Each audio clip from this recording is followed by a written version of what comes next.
All right, let's jump right into this explainer. Today, we are decoding a massive structural shift happening in the global medical aesthetics market right now. We're talking about the $6.5 billion global skin booster market. And more importantly, we're laying out PharmaResearch's second opportunity, a core trading roadmap for investors.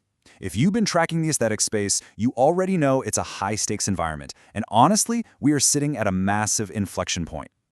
So let's talk about this macro shift. Think about the last 10 years, right? From 2015 to 2025. The market was absolutely obsessed with correction. Freezing wrinkles with Botox, they're just filling them in with hyaluronic acid. But that era, it's ending.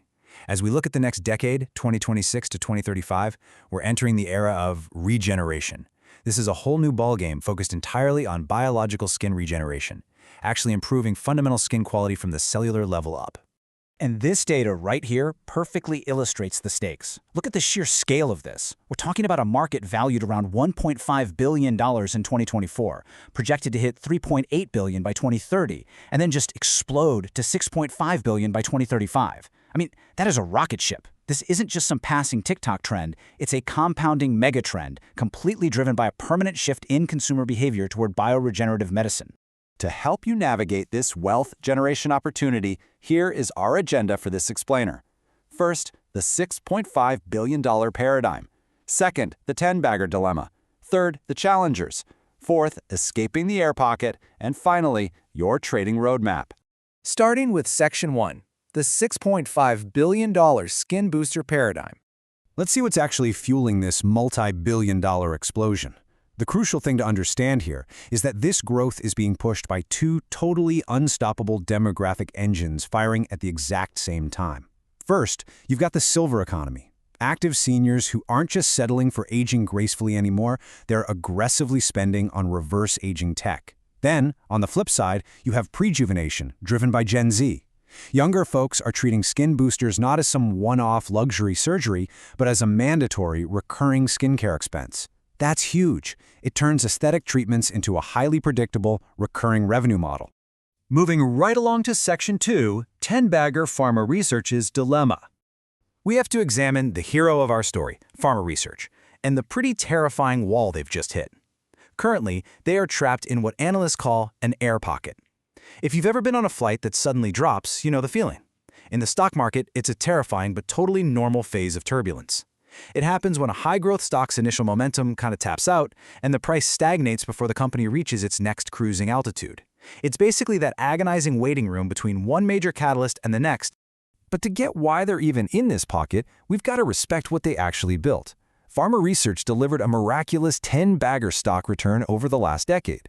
How? By establishing an absolute monopoly with Regeneration, their salmon DNA-based product. They didn't just enter the market, they basically invented a brand new blue ocean category. By 2025, they were pulling in operating profit margins of nearly 42%. That is software-level margin on a physical product. Absolutely wild. So why the air pocket? Well, they're facing a brutal trilemma right now. First, the South Korean domestic market is hitting saturation. Second, China just rolled out some pretty hostile regulatory reforms that heavily favor their domestic products over imports. And third, PharmaResearch is stuck in the grueling U.S. FDA approval process. Based on normal timelines, full U.S. approval probably won't happen until late 2027. That effectively leaves 2026 completely devoid of major good news. It's a classic news vacuum. Which brings us to Section 3, Challengers Threatening the Moat. Making matters way worse for them. That lucrative monopoly they built is now under heavy siege. The days of running unopposed are definitely over. Competitors are attacking every flank. You've got Hugel leveraging their massive Botox network with a bundling strategy to push their own boosters. Hugel Global is rushing the low-end market with cheap generics, and then Bio is out there pushing next-gen exosome technology, which honestly promises incredible cellular regeneration, though it still has some regulatory safety hurdles to clear before it takes over. Actually, scratch that. The single most dangerous immediate threat is coming out of China from Bloomage Biotech. In 2025, they successfully mass-produced lab-fermented synthetic PDRN. This is a game changer because it completely bypasses the expensive, natural salmon extraction process that PharmaResearch relies on. This synthetic alternative threatens to severely undercut Regeneron's cost structure, especially in that super lucrative Chinese market. Okay, Section 4. The textbook answer to escape the air pocket. Listen, a drop in stock price is not a death sentence, as long as the company follows a proven survival blueprint. For this, we look straight at aesthetic device maker Classies as our guiding star.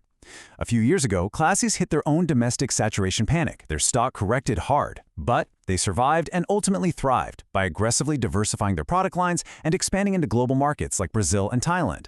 They broke right out of their air pocket and hit new all-time highs. It's the exact playbook PharmaResearch needs right now.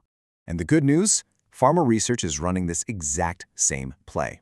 Early in 2026, they'll use their CVC Capital partnership for European M&A to plug up that revenue gap.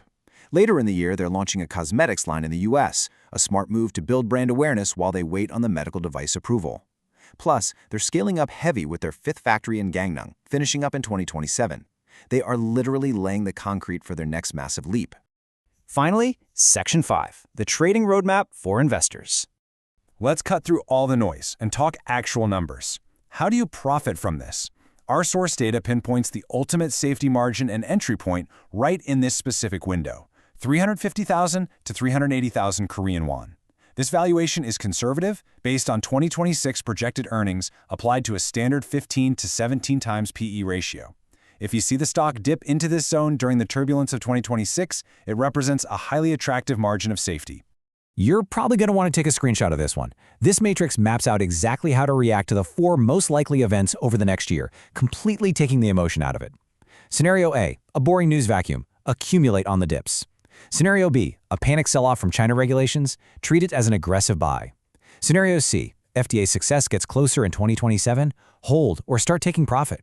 And Scenario D, if the FDA outright rejects or severely delays them, the fundamental thesis is broken, trigger a strict stop loss immediately. Now, if you want to capture this whole regeneration megatrend through 2035, you really shouldn't bet the farm on one horse. This balanced portfolio weighting protects you.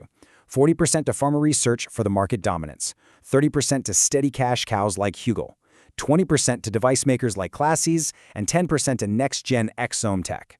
This setup insulates you against any single company's regulatory nightmare while still maximizing your upside in a $6.5 billion boom.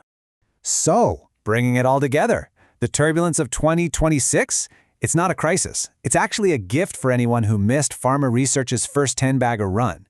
It is fundamentally a second entry opportunity. But here's the ultimate question I'll leave you with. Will you have the discipline and the patient capital to withstand a bumpy 2026 and wait for the massive bloom of 2027? Think very carefully about how you are positioned right now.